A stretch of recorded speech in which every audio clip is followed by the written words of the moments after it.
Um, di Cipta Media Bersama kita proses aplikasinya kita membuat terbuka ya.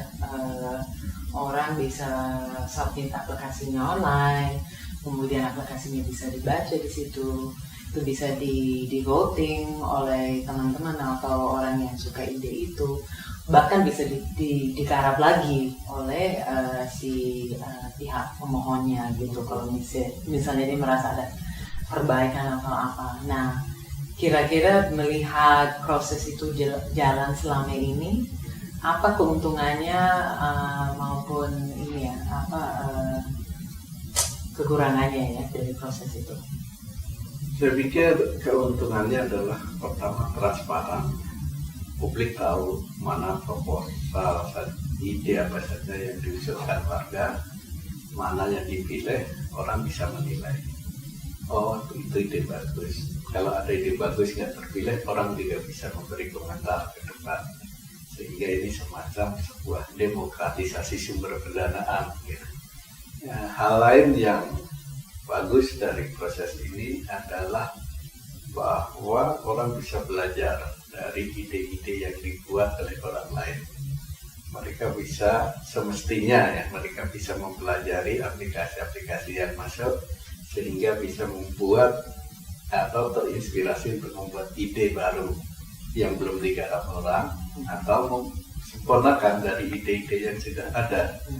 Tapi itu yang kedua ini nampaknya kurang sesuai yang diharapkan dari aplikasi-aplikasi yang masuk, tidak mencerminkan bahwa itu mengembangkan atau melengkapi dari ide-ide yang sudah dibuat.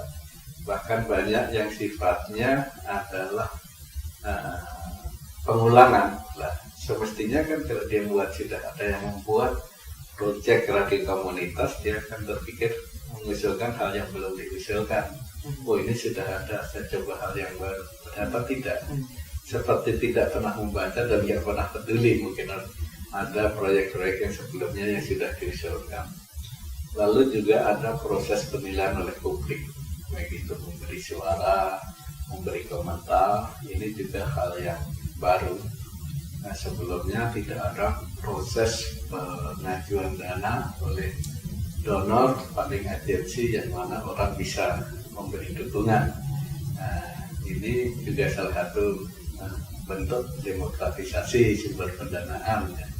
Cuma memang yang harus disempurnakan dari proses ini adalah memastikan bahwa sistem ini tidak dihack, tidak di-hijack, karena sudah menjadi rahasia umum selama ini banyak lomba-lomba yang melalui dukungan online.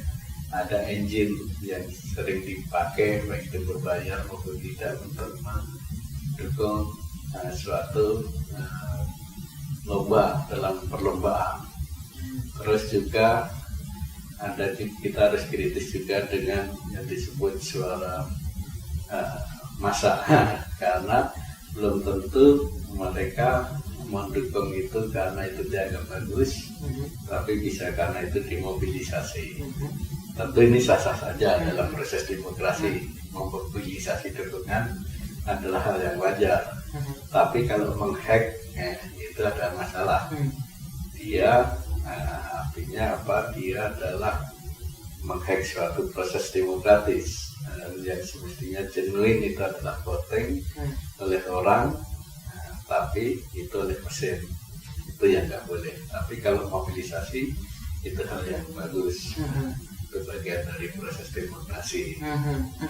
Nah, yang kita sudah lihat, yang sudah dapat dukungan massa yang banyak di Cipta Media sudah keluarkan beberapa aplikasinya. Nah, itu sebenarnya mencerminkan apa tentang ranah online di Indonesia maupun cara-cara organisasi tertentu memobilisasi massanya. Dari yang saya lihat, beberapa aplikasi yang mendapat dukungan terbanyak bukanlah aplikasi yang dinilai oleh tim juri sebagai yang terbaik. Nah, di situ ada hal yang bisa kita simpulkan. Pertama, mungkin ada perbedaan sudut pandang antara juri yang segelintir orang memang dan publik. apa yang dianggap baik oleh juri belum tentu dianggap baik oleh publik.